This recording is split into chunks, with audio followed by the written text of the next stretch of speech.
So first up, Professor Valletti. Thank you. Thank you very much. Thank you, Mike. So what is an academic doing here? Obviously, you want to be here because it's a great event. It's fantastic.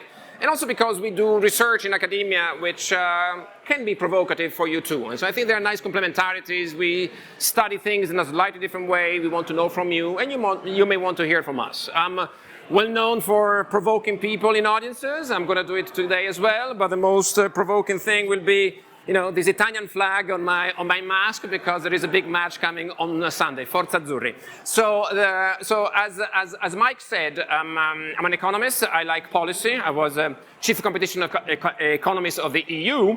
Currently, I sit on the board of the Financial Conduct Authority and the Payment System Regulator in the UK. So there's lots of payment stuff over platforms that may be interesting as well. So how do we from academia see your world, the digital world? To be very simplistic, of course, we see two waves. The first decade, starting from the late 90s, which coincidentally started also when there was the last big antitrust case in the US against Microsoft, and then a similar thing in Europe, we saw something happening. We saw Silicon Valley, we saw all the brand names that you are very well familiar with today, and a promise of more information, more search, more diversity, great things for democracy. So there was a great first decade. And then the second decade, the more recent one, is more complex. It's much more complex. As economists, we see lots of single homing, we see lots of behavioral biases, we see that defaults matter. So we are a bit far away from that idea. We see silos which are being created, and we see market power which has been created as well. So we see things in a different way now compared to where we were early on. There's also a lesson that I personally learned, that we, including you guys, we are not representative of the average person in the market, okay?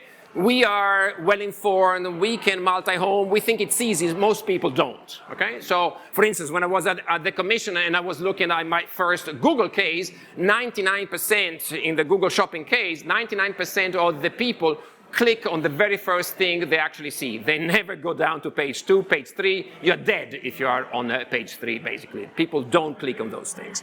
So how did we get there? We got there in different ways, some good ways. These companies grew by organic growth, so on its own merit.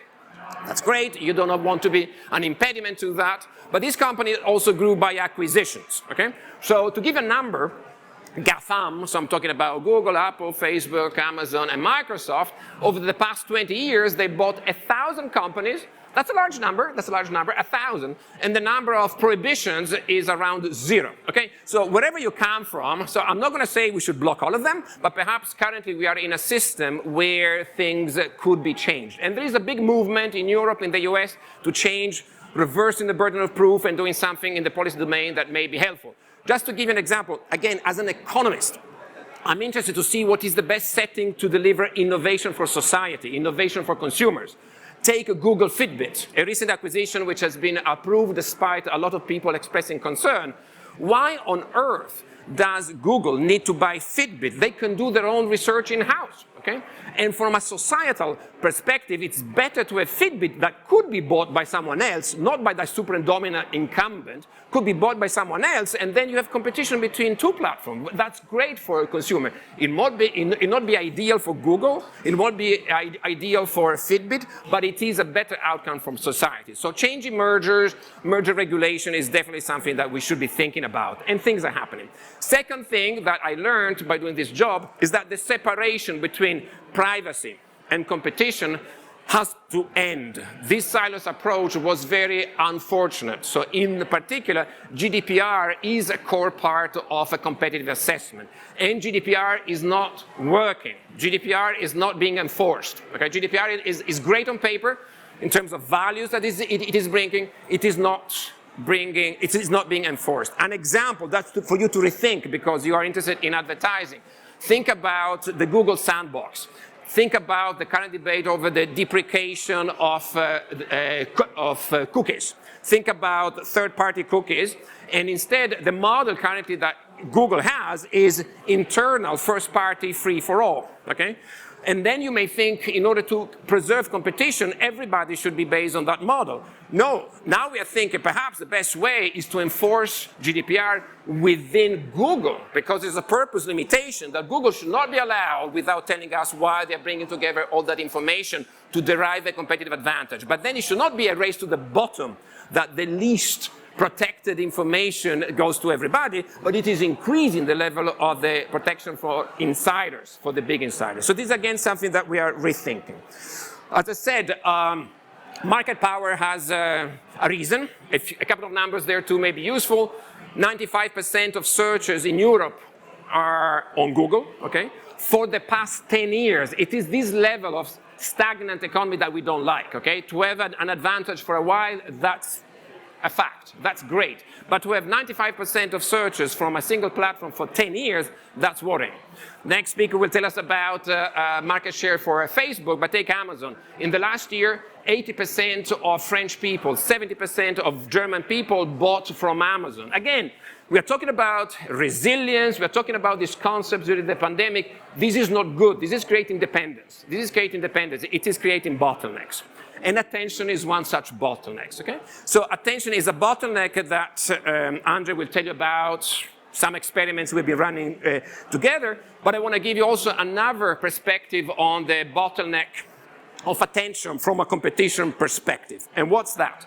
Some recent research I've been doing considers the Facebook, the Google, not as a social network, not as a search engine, no, as attention brokers. There are the very few companies that by collecting, cross-linking data about us, understand about us individually and can target us individually as well, okay? You all know about hyper-targetization. So this is what distinguishes the new media from the traditional one. On television, on newspapers, sure, you can have an average view about who's the average viewer, an average reader, or something like this. But once you put a certain commercial on TV, everybody watches the same. So when one day they will read through my retina and they will see that there is Tommaso in front of the screen and maybe it's just, tomorrow, okay, they will be attention broker too. But currently there are two attention brokers. That's Facebook and Google. And what's the downside from a competition perspective? The research we do, we don't stop at, okay, let's look at advertising prices, but let's look at the companies who are buying such ads, okay? Who needs to have access to our attention? And this is particularly relevant during the pandemic where we are spending so much time online. What do we find? We find that when it comes to large buyers of ads, like if you are General Motors, if you are Unilever, fine, it's an extra thing you can have, but you can still go on BBC, on CNN, on whatever. You can do that because you can pay lots of money to have a big audience. Fine, okay? And you will optimize over that. But if you are in a niche market, if you are the local plumber, if you are the local restaurant, if you are niche, okay? You cannot go on BBC, you cannot go on CNN, you cannot go on the Super Bowl because it's too expensive for you. So for you, the only way, if you are a new plumber, a new restaurant, a new local business, the only opportunity to contact me, a new dentist, when they know that I'm looking for a dentist because I'm searching for it, because I posted something say, ouch, I really need a dentist. The only way is to grab my attention, okay? So think about that. In a world where there is platform competition means that I am simultaneously really multi-homing. Sometimes I'm on Facebook, sometimes I'm on Twitter, whatever. I am on various attention brokers. The local plumber can actually contact me. The dentist can actually find me. And it doesn't have to spend a lot because attention is not a scarce resource. This is where markets work. Markets are going to work fine. You're going to be more informed. You're going to find the best match for your needs. However, when these platforms become concentrated, as they are, I would argue, nowadays, there is going to be, in the product markets, the dentist, the plumber, the restaurant, there's going to be some incumbents there, okay, that can actually buy, can put in action some anti-competitive strategies to foreclose competitors. They're going to pay a lot of money to foreclose attention to competitors, so ultimately we are going to be buying the most expensive dentist, the most expensive restaurant, etc., because the price of the ad is going to go up. If the price of the ad is going to go up, the new dentist will not be able to to match it, okay? So this foreclosing strategy becomes feasible precisely because of concentration in the platform market. So in a sense, market power among platforms begets market power in product markets, and we are going to be screwed up. A last example of something happening now is coming, for instance, from financial markets. Let's think of something which is happening with the Financial Conduct Authority. A big problem that we have is financial scams. Okay?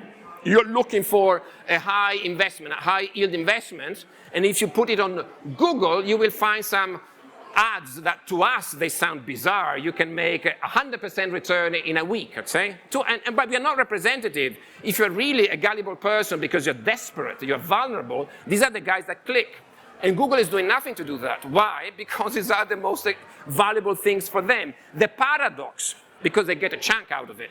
And the paradox is that us, the Financial Conduct Authority, we have to bid in Google in order to push up ourselves on top of the search results to say, look, what you're finding may be actually be completely bollocks because it is from scam financial products. And so this is where Google is actually winning twice, okay? Because we have more and more competition among ourselves and the price of the ad goes up. So the ultimate point before finishing is that we are rethinking as academics about the sustainability of the business model. A business model based on engagement, where engagement produces this kind of bad externalities, including addiction. It's clear that we are spending too much time on time, is not a sustainable business model. And you, as advertisers, should be aware of that. Thank you so much.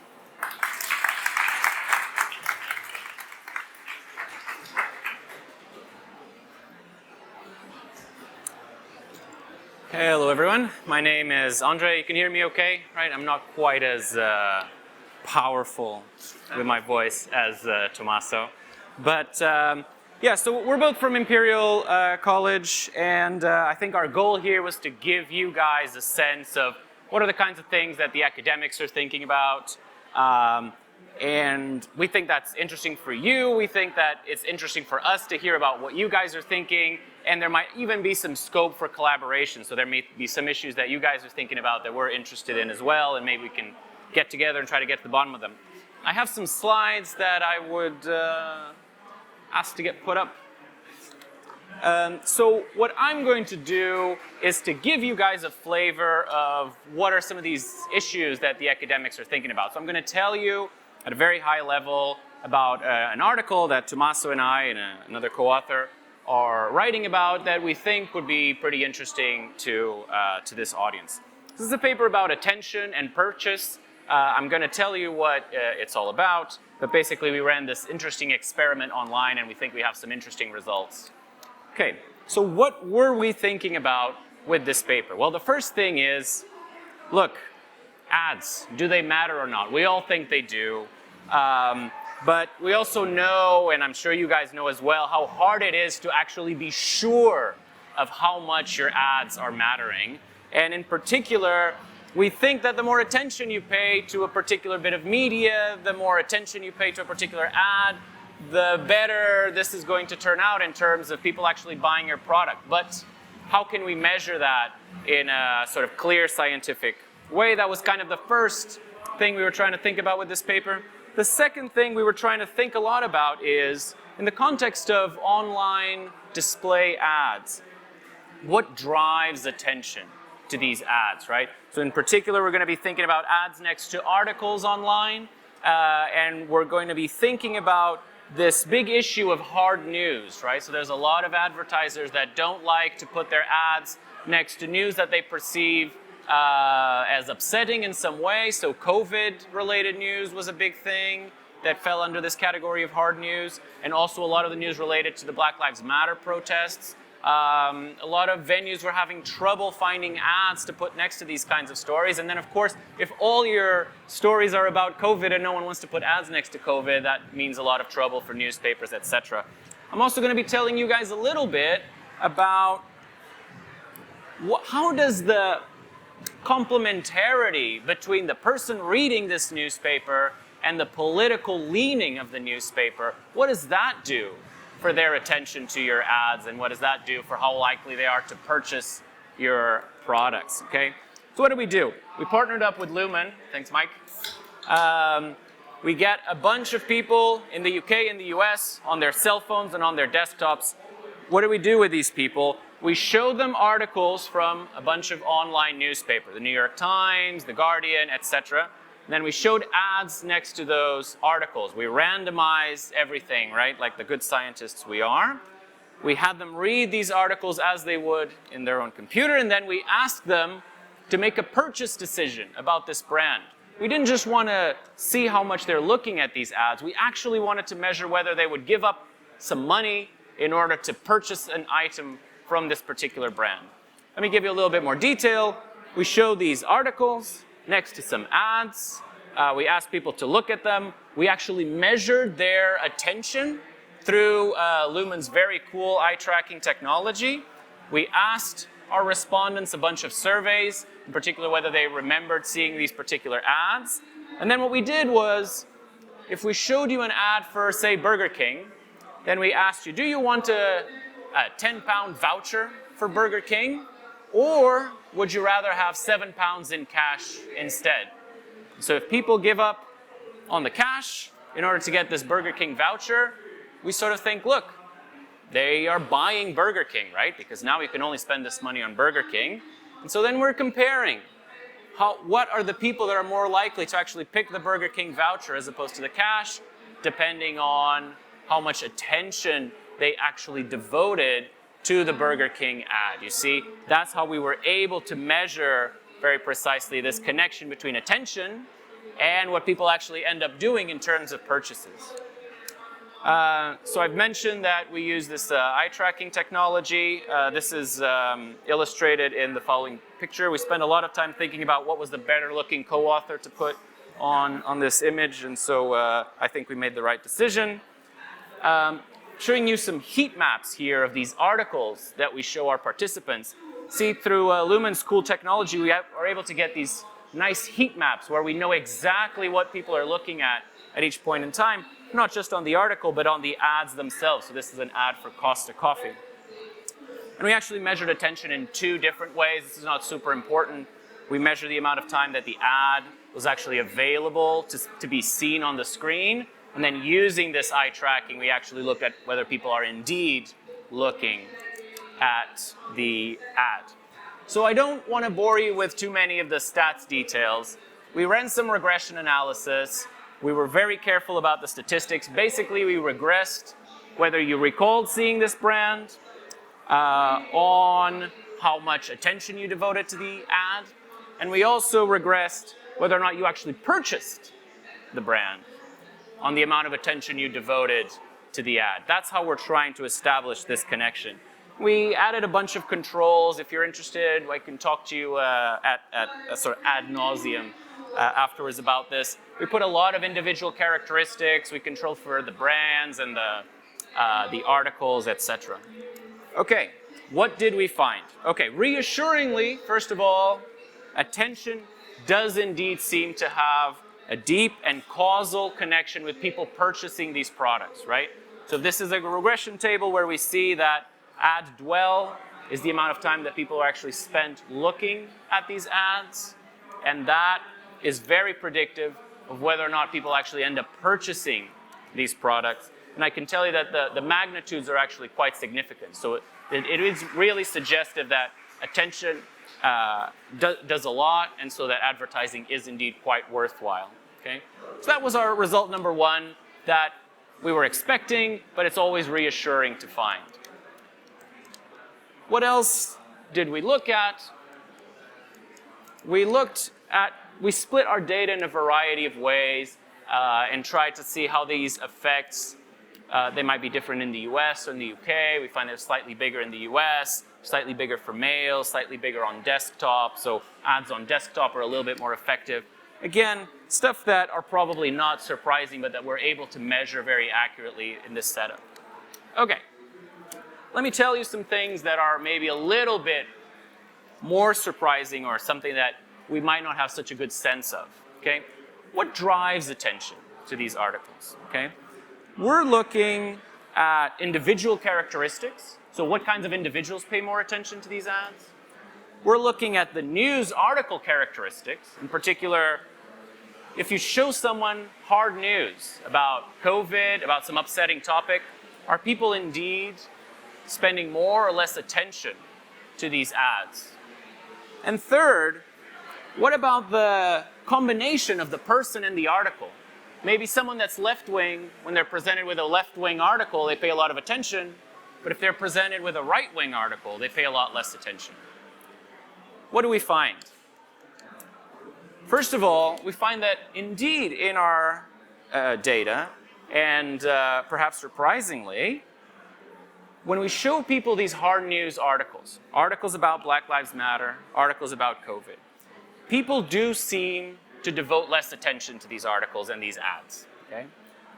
We think what's happening here is that basically we did this experiment at a time when all the news was about COVID. So basically people were just bored of COVID and they spent less attention looking at these kinds of articles. But the next thing you might ask yourself is, well, what we really care about in the advertising industry is there going to be any negative brand association? So if I show my brand next to a COVID story and COVID is upsetting, is that going to have any negative associations with my brand? And what we find is no, actually. Because we're able to look at people's attention through this eye tracking method, we're able to control for attention. And once we do that, what this complicated looking regression table is telling you is that once you account for how much attention people are devoting to this particular ad, whether this story is hard news or soft news, whether it's COVID or Black Lives Matter, or it's about Johnny Depp's divorce or whatnot, that doesn't have any impact on whether people purchase the product or not, right? If anything, if you look carefully, the coefficient that we end up finding on this hard news variable is actually positive, suggests that if anything, it's good to advertise next to hard news, but it's not statistically significant, and we think it's probably close to zero. Okay? So we thought that this was an interesting result, that we were not sure what was going to happen here, and we found it quite interesting. Let me tell you one last thing. How do people's politics come into this story? What we did is we asked people what their political leaning was, and then we have a measure of the political bias of each of the newspapers that we used, and we have a measure of the distance or the mismatch between those two things. What do we find? Again, probably not so surprising for you, but we're able to tell you in what we think is a very accurate and scientific method that indeed, if you're politically mismatched with the newspaper that you're reading, you're a lot less likely to devote attention to the article and therefore attention to the ad. Okay, so I hope to have given you a sense of the kinds of issues that we're thinking about. This article was basically about attention and its effect on purchases and whether or not people recall seeing the brand. I showed you that hard news stories, we find that they do seem to get less attention, but importantly, there's no negative brand association as a result of that. So once you control for attention, the fact that it's hard news doesn't really matter. And lastly, we find that individuals do pay more attention to articles in newspapers that agree with them in terms of their politics. So it's a pleasure to be here. We'll be here for your questions, but also if you're thinking about some of these issues and you'd like to chat with us, we're very open to collaborations. So I hope to hear from you afterwards. Thank you very much. Thank you very much.